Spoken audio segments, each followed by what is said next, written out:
Chapter 4 is underway, and this chapter is really hardly worth being talked too much about beyond the badge that an unmissable shooting star Eve will give you in exchange for giving her a healing item, of which I gave her a dried shroom. There's a defense plus as well, which when combined with all our defense badges that we currently have, gives us a defense of 4 if we successfully guard. Now Dupless. Veterans of Paper Mario will know that Dupless is extremely simple and very easy to beat. There is nothing to fear here. All you need to know is that Dupless has an attack power of 4, meaning that as long as you have all of your defensive badges that you have up to this point equipped, he can't hurt you as long as you guard. Now, Chapter 4 introduces another exception we have to take in for this challenge, as Dupless steals all of our partners, and that includes Koops, leading us to be forced to fight him instead of fighting with him. There's simply no way around this, as even if we were able to hack and make Koops playable in this section of the game would crash once we finish the fight with him out. This is because the game by now does not expect you to have any partners, so that Vivian would be your only one. So we unfortunately have to skip the rest of Chapter 4 and move on to Chapter 5. Back in Rogueport, the damage dodge has caught my eye. Chapter 5 is beginning, and while here, we get the Ice Power badge, which will improve Mario's defense against fire attacks a bit, as well as protect him from burns if we miss guards. We also snag a P down D up for Mario, which reduces his attack power. Not only that, but it also reduces the attack power of enemies that are aimed at him, giving Mario a whopping 5 defense total when guarding, with 2 of those defense points being impossible to pierce when guarding. There also was this one cute little defense plus P hidden somewhere here, which we can also use for Koops. The fight with Cortez, I was genuinely sure it'd be impossible, and I didn't see any way we could win. Before talking about why, let's look at this fight and how it plays up to when that actually happens. In Phase 1, damage is potentially non-existent. I can't guard Cortez worth my life, but the math adds up and you can definitely get through it without taking any damage, as with Mario on the defense with a single damage dodge and a single defense plus equipped, he will take no damage while Koops takes no damage with the partner variants.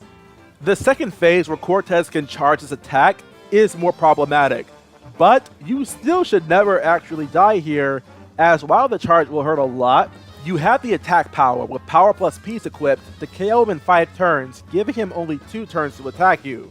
Now Phase 3 is where it becomes problematic. Cortez is now airborne, meaning Koops can't reach him. Naturally, you just use whatever offensive items you can here, but the damage doesn't equate to a KO. Cortez has a max HP of 20, which will reset to full every time you knock him out, beginning a new phase of the fight. The total damage the items we have access to up to this point can deal a whopping 39 damage, which would be enough to KO him for good, but we need to look at this more closely. Of this pool of available items, how many would we even have left? We get a Fire Flower in Rogueport Sewers, which was used on Spike Storm in Chapter 3, 2 Fire Flowers in Petal Meadows, and 2 POW blocks, which were used both for Spike Storm and the Magic Koopa Masters, along with a Mystery, so we're currently stuck at like 26 total damage left. We also have 2 Thunder Rages, an Ice Storm, and a Shooting Star. With all of these items, we indeed can well surpass Cortez's max HP. So what's the problem? Well...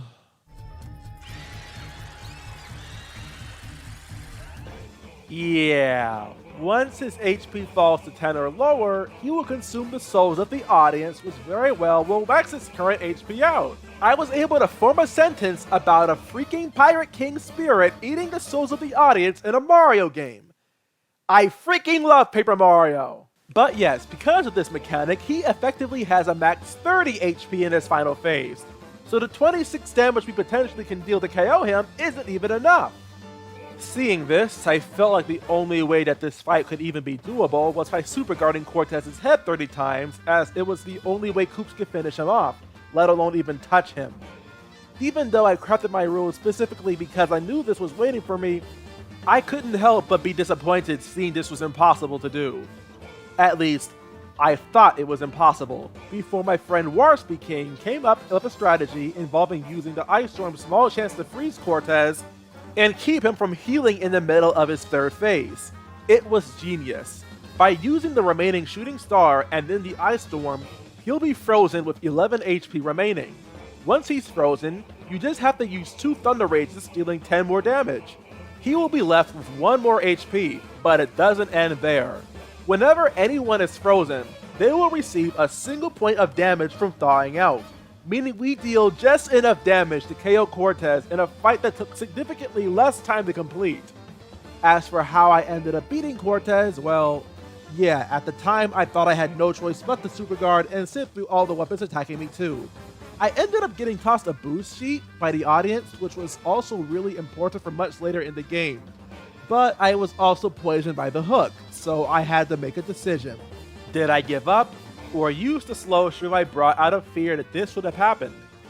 Well, the answer was unfortunately rather predictable, but so be it. I beat Cortez, and it was an absolutely brutal fight. But we did successfully pull it off. Though I can't help but be the most disappointed in myself for not thinking to use the Ice Storm in order to hold off on Cortez healing himself. From this point forward, however, I'm going to act as if those items that I did not use for this fight did not exist, and we can probably just make an exception here.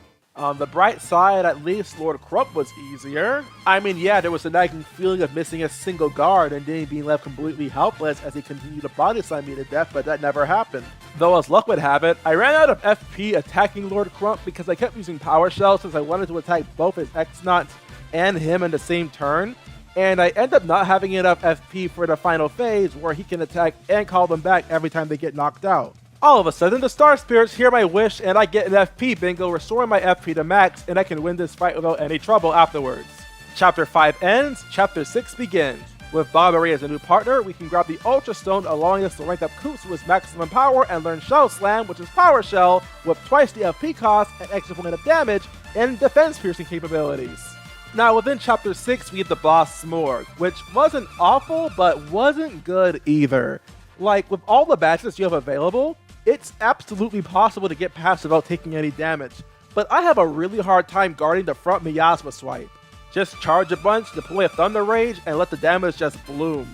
Now, if you're good at guarding this attack, then by all means, just charge until you get the 50 attack, Thunder Rage, and then just win right there. As for me, I charged until I reached like 25 attack, then used my Thunder Rage, then used Shell Toss, and then the Claw came out. And this thing can actually do a lot more damage than the Miasma swipes can. Those do 5 damage, the Claw does 10.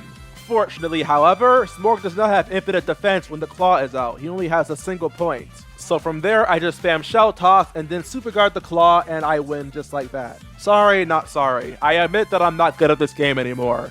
Within Partially Sanctum, I get the L emblem. And you know why? Because this time, I'm not Mario, I'm Luigi. And now everything makes sense. We win by doing absolutely nothing. It's all Koops from here.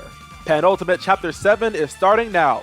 Not much here to be concerned with beyond the Defend Plus badges for Mario and his partner, but you should be wary at the point of no return after finishing the boss here. Any items on the moon you want, now is your last chance to get them.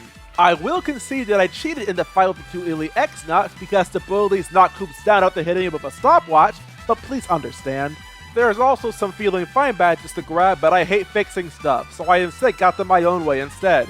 And finally, I hope you keep your eyes peeled for Ultra Shrooms. You're going to need them later. As for the boss of Chapter 7, it's an absolute cakewalk. Equip all the Defense Plus badges you need, charge for 30 turns, and then attack. And unlike Smorg, I can actually guard this attack consistently, so it's very easy for me to beat. But I found that boring, so instead I decided to attack him early and super guard the X punches, because hey, at least by doing that, I added some tension here. Not even the audience cannon is really anything to worry about. That move does literally nothing to Koops because of his defense. All 7 crystal stars have been collected now, and we open the way for the 1,000-year door below. Overall, very tricky, especially Cortez. But the real nightmare is yet to come in Chapter 8. The Shadow Queen would be brutal, but I shudder at the thought of freaking Kami Koopa who's always on her broom. But I know you want to see it, so click and watch the video on the screen right now. It'll take you right now to watch Chapter 8 of my Koops Only Challenge. Until next time, I'll see you there.